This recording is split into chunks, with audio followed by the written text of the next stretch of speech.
Dis nou, kom ons bid net saam. Vader, is in hierdie tyd wat ons voor U wil stil word. Waar ons wegkeer alles dit wat die Koninkryk van God probeer aanval en probeer beskadig. Dankie Vader dat ons weet dat U die koning is en U is die een wat in beheer. U is die een wat waarheid is en wat waarheid ken. Vader, ons het 'n voorreg vandag dat ons deel van daardie waarheid by U kan kom leer. Dat ons deel van daardie waarheid wat U vir ons as U kinders wil gee, kan kom aanvaar, ons eie maak. Vader, daarom bid ek dat U ons ore sal oopmaak. Ons sal dit luister. Ons sal dit inneem, dit wat U vir ons wil sê, sodat ons lewe kan lei, soos dit wat U beplan. Dankie Vader dat U vir ons genoeg omgee. U vir ons U teenwoordigheid, U wil omgee, sodat ons die beste kan wees wat U gemaak het. In naam van Jesus. Amen. Dit gaan oor die Koninkryk van God. Dit gaan oor die Koninkryk wat Hy daar gestel het van Adam se tyd af. Sodat ek en jy in oorwinning kan wees, sodat ek en jy korrek kan leef soos wat Hy wil hê ons moet wees. En dis vandag wat ek en jy moet gaan mooi stil wees, weer eens luister, terwyl ons praat oor die Koninkryk van God. Hierdie is nou al die 5de en dit lyk nie vir my of dit ooit gaan ophou nie, want elke keer as ek dink, ek begin aan die einde van my tyd kom, dan wys Vader vir ons goed en dan raak ek nie aan een van die vorige slides. Want dit is wat Vader wil hê, is dat ons volledig moet begin gesels oor die dinge wat Hy wil. En dis wat ons vandag doen. Die Koninkryk van God, en soos Matthäus dit stel, die Koninkryk van die hemel is dieselfde ding. Dis dit wat hy maar net die hemel noem, omdat hy respek het vir die Jode waarmee hy praat. Matthäus, wat 'n Jood was, verstaan hoe die Jode praat, en daarom het hy dit die Koninkryk van die hemel genoem. Dis dieselfde ding. Ek glo met my hele hart dat hierdie leer van die Koninkryk is die leer aangaande ons lewenswyse, soos wat Yeshua vir ons kom wys. Hy het dit kom demonstreer, sodat sy wil op die aarde kan geskied. Net soos wat dit in die hemel reeds bepaal is.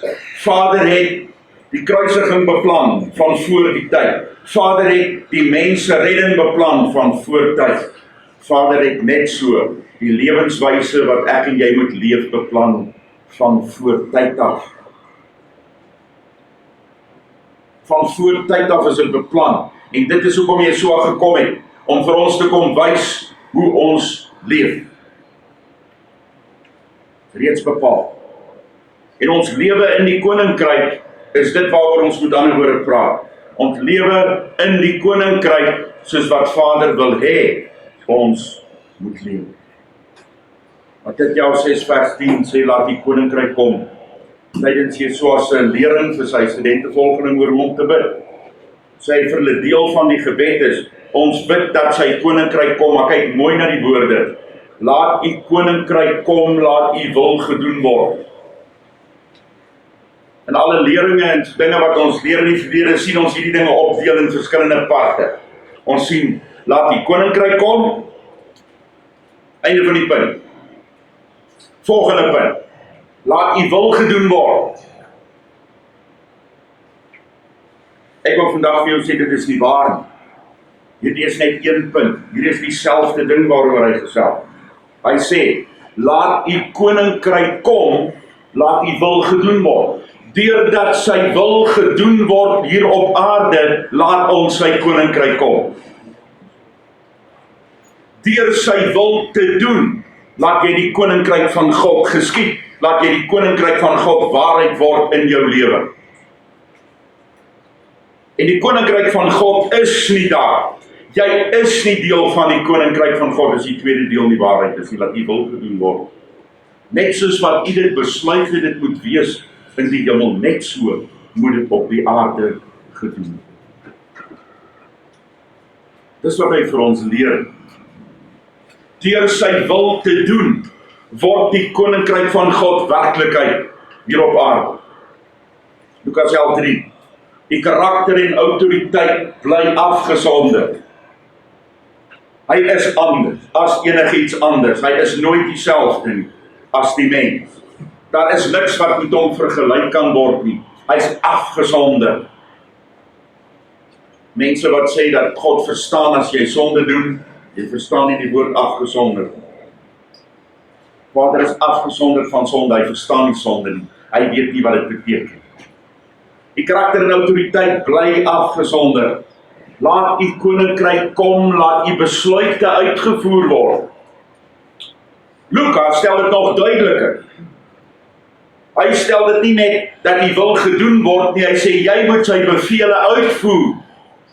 Dis hoe die koninkryk kom. Want hy is afgesonder. Hy bly dieselfde. En omdat hy dieselfde bly, laat u koninkryk kom, laat u besluite uitgevoer word. Dit wat Vader reeds in die hemel besluit het. Dit wat hy besluit het wat waar is, dit wat hy besluit het wat is, en wat nooit verander nie. Want God verander nie. Dit staan vas. Net soos in die hemel. Dit wat hy reeds besluit het, so ook op die aarde. Ek en jy moet dit hier doen. Dit wat Vader besluit het. Hy gaan nie sy wil afdwing op die aarde nie. Dis nie wie hy is. Hy wag vir jou en my om sy wil te doen. En dan sê hy, gee vir ons die brood wat ons nodig het elke dag. Nie dit wat jy wil hê nie. Nie die rosientjie brood nie. Sonder voeding nie. Lekker grove breinbrood. Nee, dit wat vir my nodig is. Vader, gee vir my dit wat vir my nodig is. Die brood wat ek moet kry vandag. Die kos wat ek vandag moet kry. Jy moet oplet. Die Bybel sê nie, stok op. Dieselfde God wat die laaste 39 jaar vir ons voorsien, is dieselfde God wat vandag en môre sal voorsien. So waarom moet ek 'n blikkies kos gaan bymekaar haal? Waarom moet ek gaan opstoor vir een of ander iets wat gebeur? Die Skepper lewende God sê, ek sal vir jou die brood gee wat jy nodig het elke dag. Ons ondervinding is dit presies wat hy doen, dat ons lewe ken weet. Die laaste 39 jaar is dit hoe Vader vir ons voorsien. Hy gee om, hy gee vir ons genoeg elke dag. Daar is nooit 'n dag wat daar nie is. In al die lande van die wêreld waar ons die voorreg gehad het om te wees, het God dieselfde gedoen. Want hy is 'n God wat getrou is aan sy woord, maar dan beteken dit, ons staan in die koninkryk. Wil jy met mooi kyk na die volgorde waarin dinge gebeur, as jy deel is van die Koninkryk van God. En daarom, omdat jy deel is van die Koninkryk van God, beteken dit outomaties dat jy sy wil uitvoer, dat jy doen wat hy sê. As dit waar is, sal hy vir jou die brood gee wat jy nodig het elke dag. Om so 'n lewe te kan leef, en om dit te kan ervaar, om dit wat ek nou sê, as waar en eg te kan ervaar, om so 'n lewe te kan leef, vereis dat ek deel kry aan die Koninkryk van God, dat ek in die Koninkryk van God is, en dat ek toegelaat word om daar te wees. Wanneer ons kyk na gewone lande, en wanneer ons kyk na hoe dit gewoonlik werk, dan sien ons jy het 'n paspoort nodig. Nou, dit is 'n hele proses om aansoek te doen vir 'n paspoort. Nou, ek wil vandag vir jou sê, ek het een, ek weet nie van wat vir jou nie.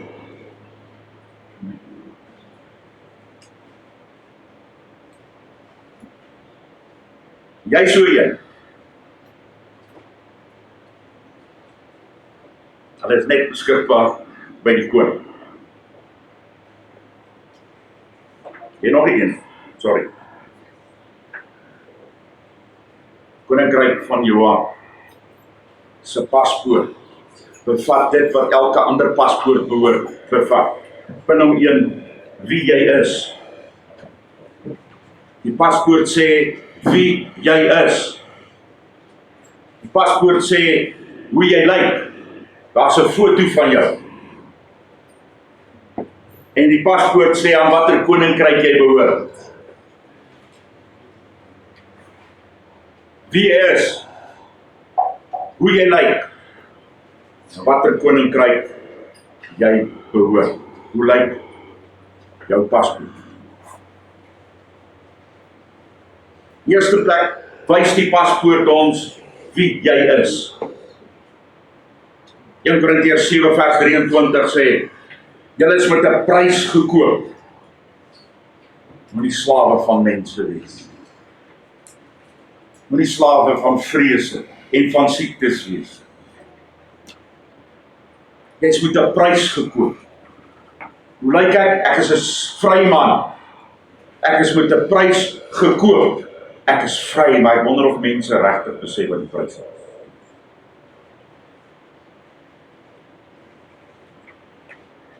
Word bietjie stil en gaan dink bietjie wat 'n prys is betaal vir jou en my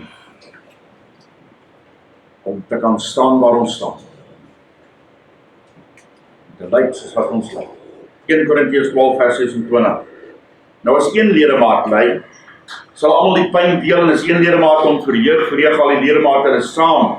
Julle is die liggaam van die gesalfde een en ledemate op julle plekke.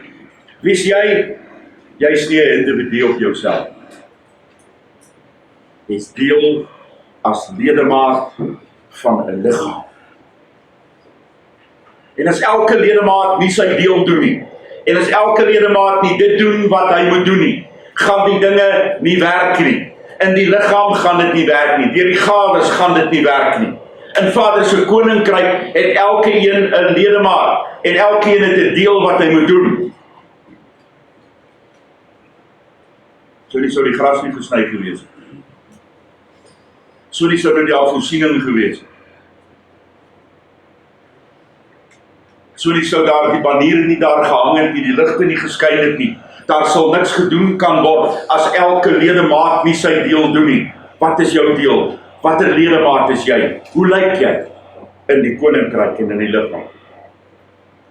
Mense probeer hierdie goed skei van mekaar. Die liggaam waarin jy behoort, jou gemeente, is net so deel van die koninkryk, want die Bybel praat van jou as die tempel en julle as die tempel.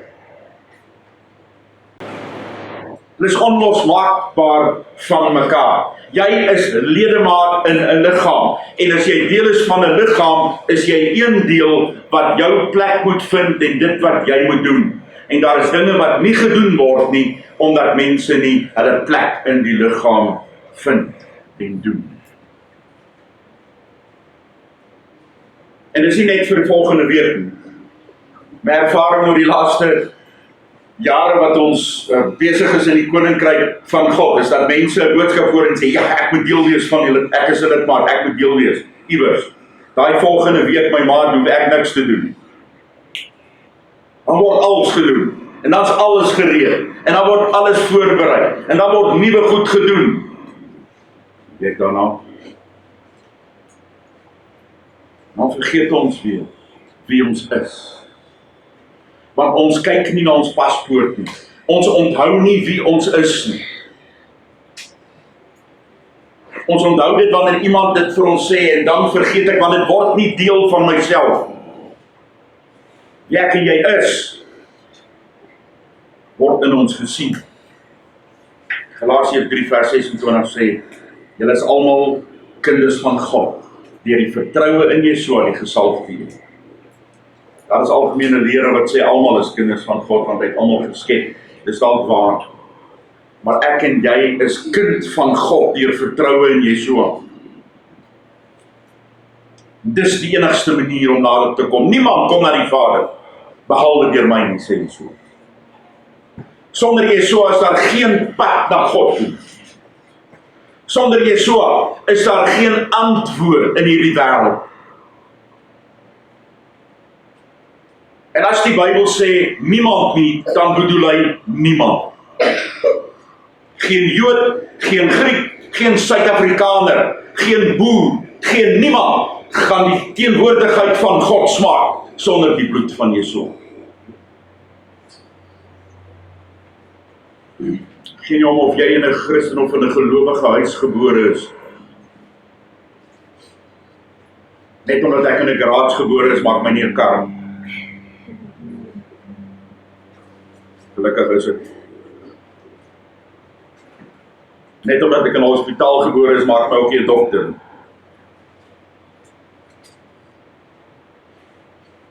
As jy nie weergebore is volgens die gees en volgens die saad van die skepper lewende God nie, het jy geen entrance in die Koninkryk van God. Daarby kom ons, wanneer ons gaan kyk na die visie, wanneer ons gaan kyk hoe ons ingaan. 2 Korintiërs 6 vers 16. Wat 'n ooreenkoms in die tempel van God met demone. Julle is die tempel van die lewende God. Kan jy sien? Hy sê julle. Jy is 'n ledemaat in die gesamentlike liggaam. Julle is die tempel waarin hy woon.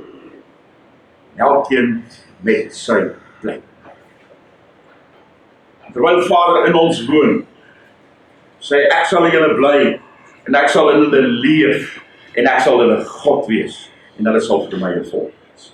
Wanneer word die verbond waar? Wil jy moet in 2 Korintiërs baie mooi kyk na die woorde van die verbond. Ek sal jou God wees, jy moet vir my volk wees. Is dit nie die verbond nie? Wanneer is die verbond waar? Wanneer jy 'n tempel van die lewende God is en ek in jou woon. Dis wanneer ons lyk, wanneer ons 'n tempel is. Dis hoe ons lyk. Dis wie ons is. Dis wat ons foto sê ons is. Tempel van die lewende God in sy koninkryk. 1 Tessalonisense 5 vers 5 sê vir ons, julle is almal kinders van die lig, kinders van die dag. Julle is nie kinders van die nag en ook nie kinders van duisternis. As jy 'n kind van God is en mense na jou kyk, sien hulle sy lig. Ons kan nie deel hê aan die dinge van die duisternis nie. Die kind van God maak 'n keuse in sy lewe. Elke sonde is 'n keuse. Elke stap van gehoorsaamheid is 'n keuse. Jy kan nie deel hê aan die duisternis en dink jy stap in die lig nie. Kolossense 3 vers 3 sê, julle is dood. Want deur die doop is julle dood, sê Romeine 6. Julle is dood aan julleself. Ons het verlede week daaroor gepraat. Maar julle het opgestaan en leef in Yeshua deur sy lewe. Want ons is in sy lewe saam weggesteek voor die gesalfde. Efesiërs 2 vers 19. Julle is daarom nie meer vreemdelinge en besoekers nie, maar inwoners van die stad van die afgesonderde een, kinders van die familie van God.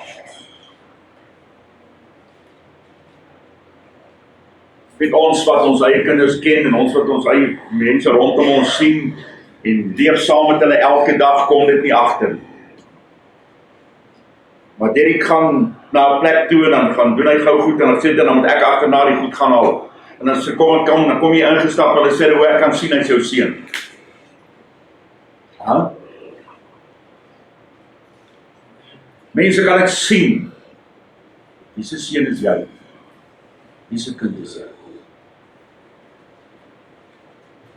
So as ons dus kyk na dit wat die Bybel vir ons sê vir my, kan hulle sien. Ons is kinders van God. Is dit hoe ons lyk? Lyk ons soos ons Vader? Genesis 1 vers 27. Dis die rede, die doel hoekom ons geskep is, om te lyk soos hy. Dis dit wat mense sien. Dis dit hoe jy op jou foto lyk en jou paspoort. 1 Kefas 2 vers 9, julle is 'n gekose nasie om te dien as priester. Jy's uitgekies uit hierdie sondige wêreld die dag toe jy sê, ja, Vader, ek wil u dien, het hy gesê, ek kies jou uit as priester. In sy koninkryk. Jy sien, jy kan nie 'n priester wees, jy kan nie staan en dien voor die skepper lewende God, sonder om deel te wees van die koninkryk. Afgesonderde volk. Jy kan nie leef soos jy wil nie, jy moet lyk soos jou Vader. Jy moet lyk soos dit wat hy jou geskep het. Jy moet lyk soos hy. By mekaar gemaak en bevry. Ons is vry van die bande van sonde. Dis deur ongehoorsaamheid. Dis deur daai eerste sonde nie te erken, nie te bely. Dis om verskonings te maak, dat die volgende stap volg. Wat die volgende stap volg. Dis deur ongehoorsaamheid, dat mense in egskeidings land. Dis 'n ongehoorsaamheid. Hoekom mense nie luister wat Vader sê nie, dat hulle die volgende stap gaan, dat hulle in sonde begin leef, dat hulle in sonde begin bly, en dat hulle daarom uiteindelik land of in die tronk of in die hospitaal. Weg van God af. Dis daar die eerste stap, om nie te doen wat hy sê nie, om nie vry te wees van die oorheersing van sonde. Lyk jy as iemand na jou kyk? Soos jou Vader, vry van sonde, sodat mense jou kan erken. Vers 10 sê, julle wat vroeër geen volk was nie, maar nou die volk van God is. Dat wie niemand omgegee het nie, maar nou word omgegee oor julle uitgestort. Dis weer as 'n skepper lewende God, wat sy omgee oor jou wil uitgooi, omdat jy deel is van die Koninkryk. Begin versies van hierdie 2 verse is baie belangrik. Omdat julle in die Koninkryk is julle bevry, is julle die volk van God. En ek wil dit duidelik stel, die enigste volk van God wat bestaan, is hulle wat deur die bloed van Yeshua, deur wedergeboorte, ingekom het in die Koninkryk van God, is toch wat die skrif sê. Julle wat nie 'n volk was, nou sy volk kan. Vers 16, soos vry mense, nie gebind deur sonde, nie gebind in slawerny nie, nie gebind deur jou tradisies nie, nie gebind deur verkeerde, misleidende leringe nie. Vry. Hulle wat in vryheid leef. Ek wil verder gaan en vrou, hoe lyk jou voet? Nie net wie jy is nie, want daardie dinge sê vir ons wie jy is. Maar hoe lyk jou voet? Hoe lyk daardie een wat moet lyk soos jou vader? 1 Korintiërs 6 sê, van hierdie dinge was in elkeen van julle. En hy het gepraat van die sonde, die vorige vers, al die dinge wat hy genoem het van die sondige lewe. Maar hy sê, maar julle is skoon deur die doop. Die doop wat verstaan moet word as die sterf van die ou mens. Die doop wat nie 'n ritueel is omdat jy iewers tot bekering gekom het nie. Dit is 'n ritueel wat deel is van wedergeboorte, waar jy sterf van jouself, waar jy opstaan in 'n nuwe lewe, en waar jy leef volgens die gees wat in jou is, wat nuut is. Van die volgende stap is, julle is afgesond. Skoon gewas. Ek wil vandag vir jou sê, jy kan jou hande was met daai sanitasie, en antisanitasie, 'n sanitizer, wat sê ding in Afrikaans, jou ontsmettingsmiddel, jy kan jou hande was tot jy blou is, maar jy sal in jou lewe nooit so skoon wees, soos die persoon wat deur wedergeboorte deur die doop is. Hy is skoon van alles. Vader kyk met nuwe oë. Hy sien dit wat skoon, gewas. Is afgesonder. Julle is onskuldig. Ek loof die Vader weer vir die feeste wat kom. Ek loof die Vader vir die feeste weer, omdat dit vir ons die boodskap bring. En omdat vir ons deur die waaioffer, wat nooit geleer word nie, die fantastiese boodskap bring van die vryspraak van Vader. Die aanvaarding van sy verlossing. Toe hy so opgestaan het, Miriam van Magdala by hom gekom het en hy vra gesê, ek moet nie my vashou nie, ek moet eers na my vader gaan, sê vir die studentevolgelinge, ek kom. Nou vanmiddag moet hulle gesels, ek gaan eers na my vader toe, want ek gaan myself aan hom wys. En die eerste keer wat Yeshua opgevaar het na die hemel, is net na sy opstanding op die eerste dag van die week, wat die gewone waaioffer is. En hy het hom voor die Vader gaan wys, en die Vader het gesê, ek aanvaar hier die offer, en op daardie oomblik is ek en jy aanvaar. 'n wonderlike vryspraak. Ons is onskuldig verklaar. En elkeen wat in Yeshua en in sy waaioffer aanvaar is, elkeen wat hom aanvaar, is vry. Want jy is onskuldig verklaar. Maak nie saak wat jy gedoen het nie. Geen sonde is nadat jy dit bely het, groter as die vergifnis van jou sonde.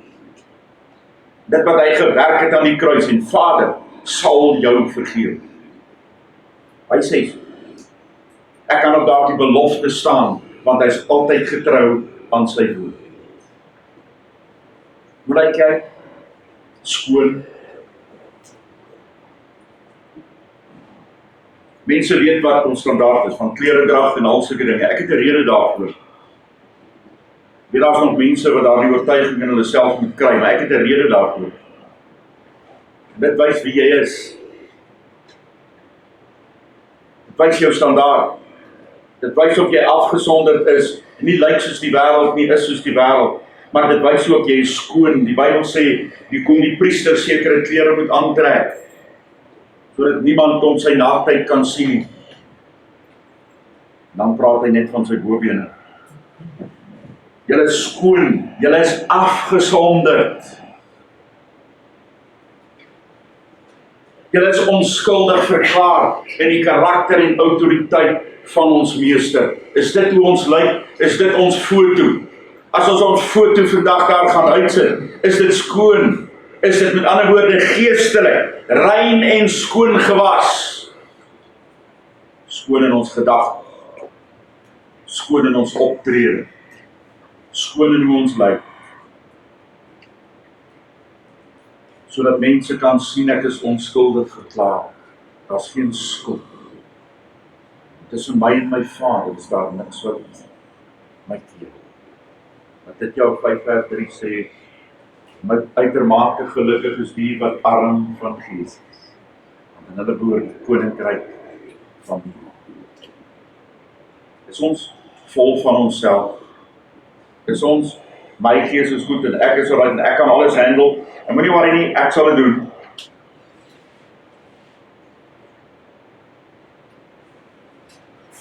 Ons is ook nederig voor Vader elke dag om te sê, Vader, U weet, ek het vandag nodig dit om te kan leef. Ek het vandag nodig om te kan eet. Ek het vandag nodig dat U vir my wys hoe om hierdie dinge te doen. Ek het vandag nodig, Vader, dat U vir my sê hoe om my besigheid te ran. Ek het vandag nodig, Vader, om te weet hoe ek met my kinders werk. U het vandag nodig, Vader. Ek het nodig vandag U.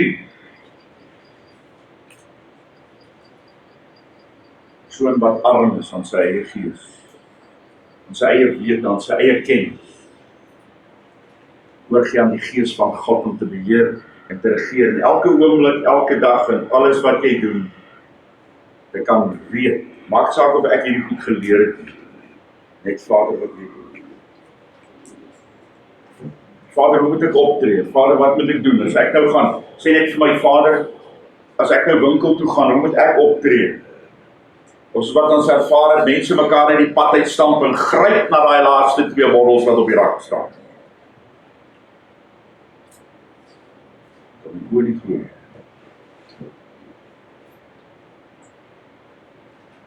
Ek wil, ek sal, en ek sal vir myself sorg. Waar ons as kind van God kan terugstaan en die wêreld kan maar sy metode volg en die wêreld kan maar doen wat hy wil doen, want weet jy wat? Ek het 'n skepper lewende God wat aan my kant is, en aan wie se kant ek gekies het om te wees. En daar die skepper lewende God sê, vertrou my, maak stap op my, en ek sal voorsien. Terwyl niks van dit wat ons wou gekry het eintlik in die winkel meer oor was op daardie stadium vir die gemeente, het absoluut alles staan daar in die huis en die kombuis. Dis die God. Dis die God wat nie sê, ek kan dit doen nie, ek het die vermoë, ek net die hardste skraan. Dis die God wat sê, staan terug, vertrou my. En ek weet vir meeste mense is die moeilikste ding om te doen niks. Ek wil dit uitsorteer, ek wil die plan maak, ek wil die dinge doen. Die moeilikste ding is om niks te doen en terug te staan en te sê, Vader, wat nou? Ons bereid om klein te word in onsself, in elke situasie af ons en in alles wat rondom ons is. Vers 10 van Matteus hoofstuk 5 sê, hoe uitermate gelukkig is die wat vervolg word, omdat hulle onpartydig en opreg. Want aan hulle behoort die Koninkryk van die sal wat doen? Onpartydig. Ek dink sekere mense is beter as ander nie hoe velkleur voorhou, waardeur jy gered word. Maar opreg is in 'n verhouding wat eerlik is voor Vader. Onpartydigheid en opreg voor God gaan staan. Sê aan watter koninkryk behoort jy? 'n Koninkryk waaraan jy behoort is ook dit waarin jy ingepas is. Is dit waarin jy gewortel is om jou kos te kry en jou voeding te kry. Kom ons kyk wat sê Jesua vir sy studente volgende. Johannes 15 vers 3. Julle is nou reeds rein deur die boodskap wat ek vir julle gebring. Wat 'n fantastiese woord. Hoe word ons rein? Hoe bestaan ons Vader se karakter? Hoe verstaan ons wat sy wil is? Deur die boodskap. Dit wat tussen daardie twee buiteblaai, deur sy boodskap. Jesua het vir ons gebring. Sê vir my, die Bybel sê julle is nou reeds rein deur die boodskap wat ek vir julle gebring het. Bly voortdurend in my, soos ek in julle. Dis wat Jesua vir ons sê. Hy sê ek is bereid om in julle te wees sodat julle deur my kan leef. Leef in my gehoorsaamheid. Leef in my lewenstyl. Leef in my lewensstandaarde. Leef soos wat ek leef. Sê vir my, lyk jy soos wat Jesua sou gelyk het as dit hy is wat jy loop? Die Bybel sê vir my ek moet in hom leef. Is dit hy wat in my is? Kan mense sien in dit wat ek is, wat ek optree, selfs dit wat ek aantrek, dit maar net my prentjie, daardie beeld van my, is dit die Jesua waarin ek kan leef. Bly in my soos ek in julle, want net soos die tak geen vrugte kan dra uit homself, as dit nie in die wingerdstok bly nie, net so ook julle, as julle nie voortdurend in my bly nie. As ons nie in hom bly nie, hoe kan ons vrug dra? So hoe is ek deel van die koninkryk? Ek is deel van die koninkryk waaraan my tak ingeënt is. Ek is deel van die koninkryk waaruit ek my voeding kry. Wat kyk jy, wat luister jy? Waarmee is jy besig in jou lewe? Wat is die voeding wat in jou lewe kom? Dis die boom aan wie se koninkryk jy behoort. Dit is die beeld wat Jesua vir ons stel. Aan watter koninkryk behoort dit? Daai tak waar ek ingeënt. Jesua sê, bly ingeënt in my. Ons dink ons kan wegkom, niemand weet nie. Die dinge wat mense in die geheim doen nie. Weet jy wat Vader sê, dit word openbaar. Weet jy hoe word dit openbaar? Deur jou lewe. Deur jou gesin, deur jou geaardheid, deur hoe jy optree. Deur jou verhouding. Waarom dink 'n mens? Waarna begeer 'n mens? Wat is dit wat op jou hart is? Vrou, het jy gehoor wat die Bybel gesê, jou begeerte sal na jou man wees? Hoeveel keer per dag dink jy daaraan? Want dan is ook 'n rit wat sê, jy mag nie lieg.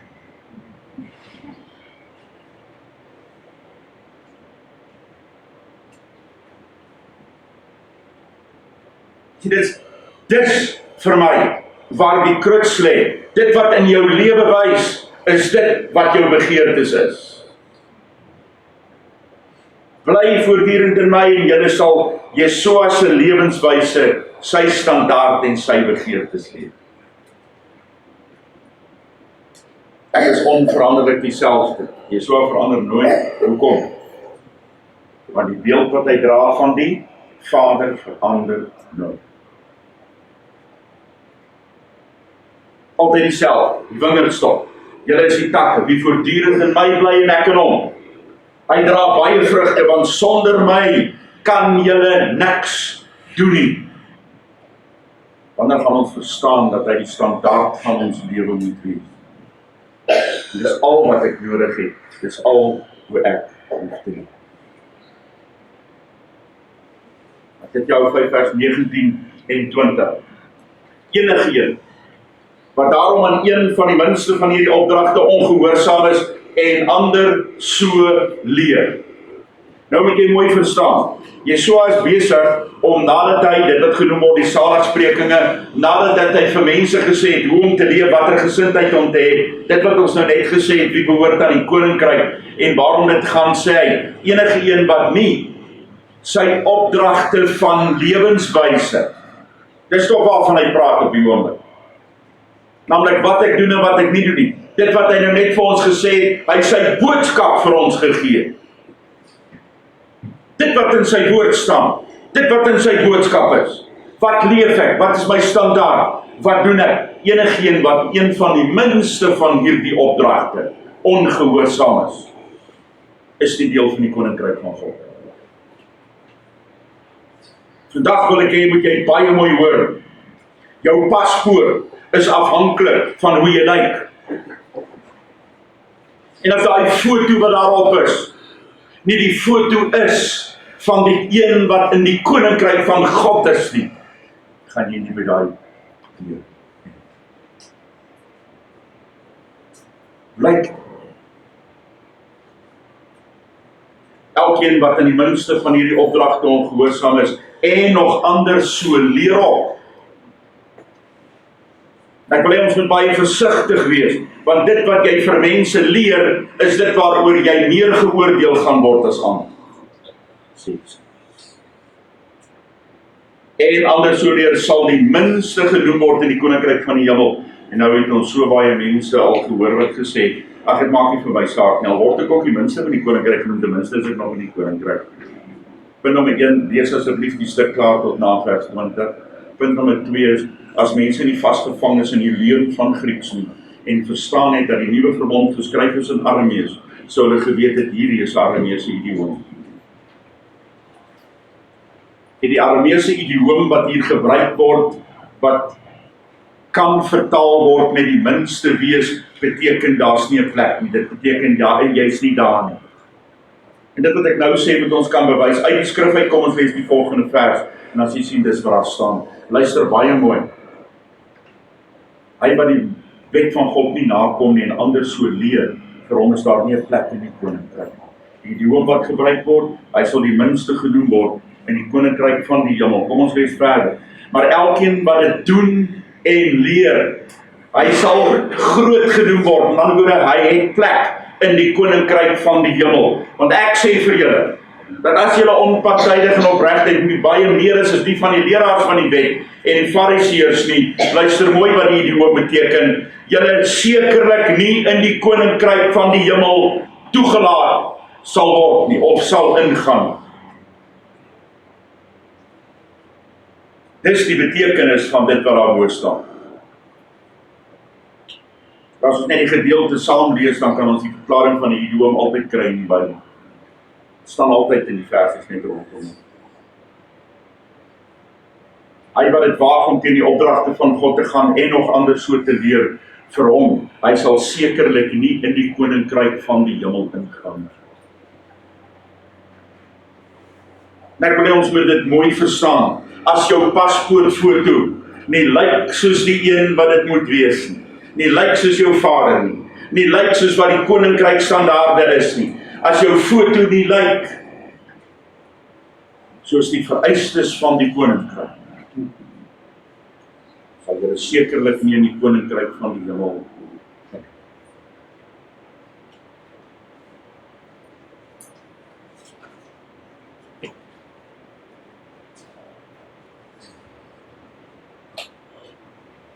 Nou as jy gedink het, ons maklik, ons stop nie so en loof die Vader ons 'n paspoort. Nadat jy jou paspoort gekry het, dan moet jy bietjie gaan na die ambassade toe, dan kry of na die konsulaat toe en dan kry jy jou visa. En nou hang dit af van die land. Ek sal nou liewers my mond moet stil hou so, of seker land maak. Dit hang nou van die land waarin jy wil gaan. Hoe lank jy sit en wag daar so by die ou sit en koerant lees. Jy moet daarom gewys word wie's baas. en hoe jou visum werk, ensovoorts. So nou dat jy 'n paspoort van die Koninkryk het, en daarom wil ingaan, jy visum. Maar hierdie visum is net geldig vir 'n tydperk met voorwaardes, voordat hy verleng word vir ewig. Jy moet mooi hoor wat ek vandag vir jou sê. Die visum van die Koninkryk geldig vir 'n tydperk, totdat hy vir ewig geldig word. Daardie tydperk sê, hy wat volhard tot die einde toe sal gered word. Daardie tydperk sê, dat hy wat ongehoorsaam is, verloor sy visum. Jy het 'n visum om te bly met vereistes. Ja, daar's voorwaardes vir jou om te kan ingaan in die Koninkryk van God. Nie almal word toegelaat in die Koninkryk van God nie, soos ons nou net gesien het. Dit jou 5 vers 17. Moet nie dink dat het gekom het om die wet of die profete te ontrafel nie. Ek het nie gekom om te ontrafel, maar om volledig uit te lê. So as sê vir ons baie duidelik, en ons het net nou vers 19 en 20 gelees, waar daar kan staan wat hy vir ons sê, as jy dit nie doen nie, en jy nie plek in die Koninkryk nie. Hy sê vir ons, hy het nie die wet kom afbreek. Hy het dit nie kom ontrafel nie. Hy het dit volledig kom uitlê. Hy het vir ons laat verstaan waaroor dit gaan. Ja, jy het gedink, daar staan geskryf, jy mag nie 'n houtstomp vat en jou broer in die kop slaan en hom doodslaan nie. Maar ek sê vir julle, jy mag nie vir hom sê raka nie. Want die Arameese woord is wat beteken om te spoeg op sy kop, wat die idiom is wat beteken om nie vir jou broer lewe te gun. Jy het gedink as jy hom met 'n stok doodslaan. Ek sê vir jou, as jy vir iemand nie die lewe gun nie, het jy hom reeds doodgaan. Hy het die wet kom verduidelik. Hy kom verstaan wat dit beteken. Julle dink dit gaan oor egbreek, waar iemand anders se vrou vat en by haar gaan slaap. Ek sê vir jou, dat as jy haar begeer in jou gedagtes het, jy dit reeds gedoen. Hy het die wet kom uitlê, hy het die wet kom verklaar, hy het elke een daarvan kom vaslê. As jy steel, is dit nie omdat jy behoefte het, is omdat jy God nie vertrou wat jou kan voorsien.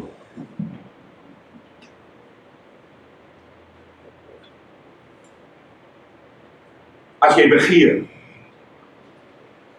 is dit omdat jy nie tevrede is met wat die Skepper lewende God vir jou gee. Sien, Vader het vir ons die betekenisse, die dieper hart van sy wet kom vasmaak. Dis wat jy so kom doen het. Hy het dit nie uit mekaar kom breek nie. Hy het dit vir ons volledig uitgelê. Hy het vir ons die betekenis daarvan kom gee, sodat ons dit kan doen. Daarom sê die Bybel, raak aan niks wat onrein is. Jy, die kind van God, jy kan nie kyk of raak aan enigiets wat in God se oë onrein is. Vers 18, man, is waar wat ek vir julle sê, totdat die hemel en die aarde sal verbygaan, sal nie een Jood, kleinste karaktertjie, of een titel is die Arameese woord wat gebruik word, wat beteken 'n aksentstreep bo op 'n woord, van die wet verbygaan voor dit alles gebeur het nie. Luister mooi, nie die kleinste karakter, of die aksent, die stres, wat op 'n woord is, sal verander in die wet van God.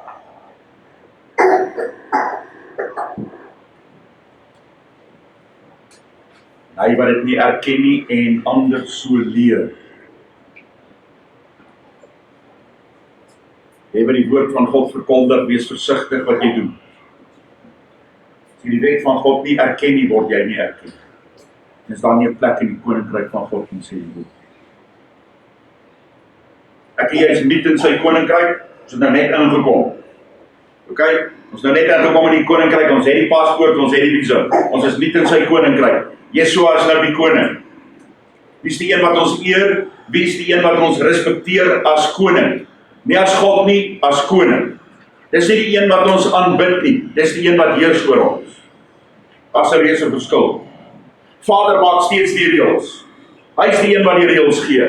Jy tree op volgens die voorbeeld van die koning wat dit vir jou kom wys het.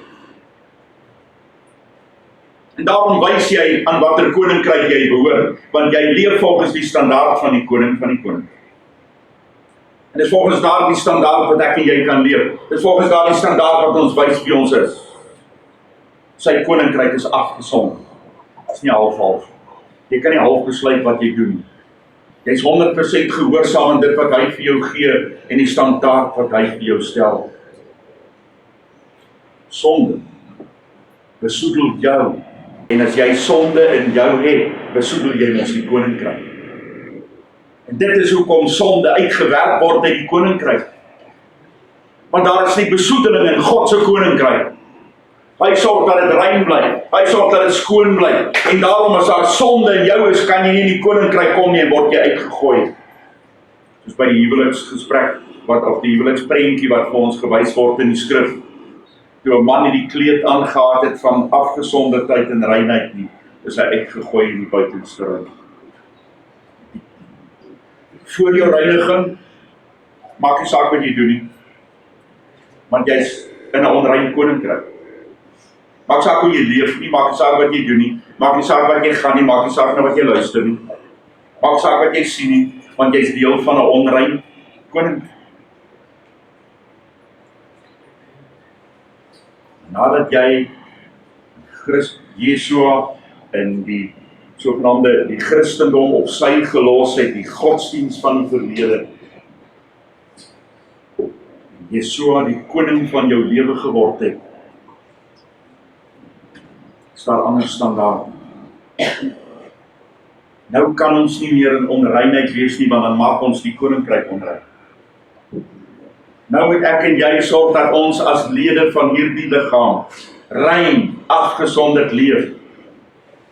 Want Satan het autoriteit oor sy koning. En hy sal probeer om jou volgens sy koninkryk te laat optree en lewe, want dit is so eenvoudig. As jy nie standaard of die merk van God het nie, as jy nie sy lewenswyse het nie, leef jy outomaties in die koninkryk van Satan. Hier is hom nodig. Jy het nie eens 'n paspoort nodig nie. Jy het geen standaard nodig nie. Jy hoef nie aansoek te doen nie. Al wat jy moet doen is om nie in die koninkryk van God te leef. Gaan ons Satan toelaat. Jy tree op volgens die koninkryk waaraan jy behoort.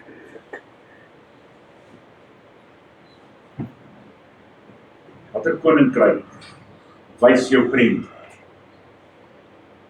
Watter koninkryk wys jou naam? Watter koninkryk is dit? Kom ons bid saam.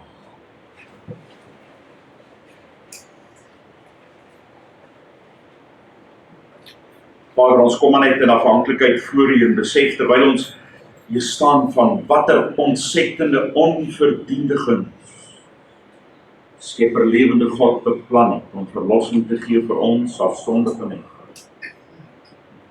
Dat ons deur die bloed van Yeshua vrygespreek kan word van die straf van sonde. Deur die aanvaarding van sy offer is ons vrygespreek. Ons staan onskuld. Vader, ek bid vandag dat dit die prentjie is wat 'n mens se paspoort sal wees. Vrygekoop, onskuld, volgens die standaarde van die Skepper lewende God. Vader, gee dat ons daardie paspoort in ons hand sal kan vat en sal kan instap volgens die standaard. Dit wat U vir ons wil wys. En dat ons elke deel van ons lewe kan oorgee. Elke deel. Naam van Yeshua.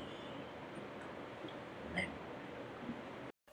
Shalom weer aan almal wat ingeskakel het en luister saam met die pad van waarheid tot die lewe na hierdie boodskappe. Ons herinner U dat ons elke Sabbat 10:00 die oggend hierdie uitsending het. Ons vra U om op die subscribe knoppie te druk, sowel as op die klokkie wat daar langs aan is, want dan word jy in kennis gestel van elke keer net voordat die uitsending begin. Vader se guns en sy liefde oor jou.